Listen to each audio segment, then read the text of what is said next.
বাম ছাত্র সংগঠন দার্জিলিং জেলা এআইডিএসও সদস্যদের উপর হামলা চালিয়েছে।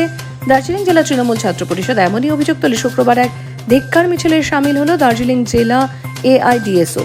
প্রসঙ্গত শুক্রবার সারা রাজ্যব্যাপী ছাত্র ধর্মঘটের ডাক দিয়েছে এআইডিএসও। সেই মতো ধর্মঘটের সমর্থনে দিন সকাল থেকেই দার্জিলিং জেলার বিভিন্ন শিক্ষা প্রতিষ্ঠানগুলোর সামনে বিক্ষোভে সামিল হয়েছিল বাম ছাত্র সংগঠনের সদস্যরা।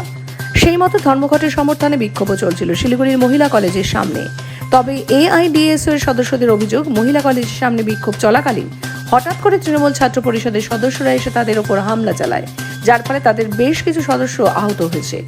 এমনি অভিযোগ তুলে এদিন দার্জিলিং জেলা এআইডিএসও এর সদস্যরা একটি ধিক্কার মিছিল বের করে। এদিনের এই মিছিলটি কোর্ট মোড় থেকে শুরু হয়ে হাসমি চক দিয়ে ফের কোর্ট মোড়ে এসে শেষ হয়।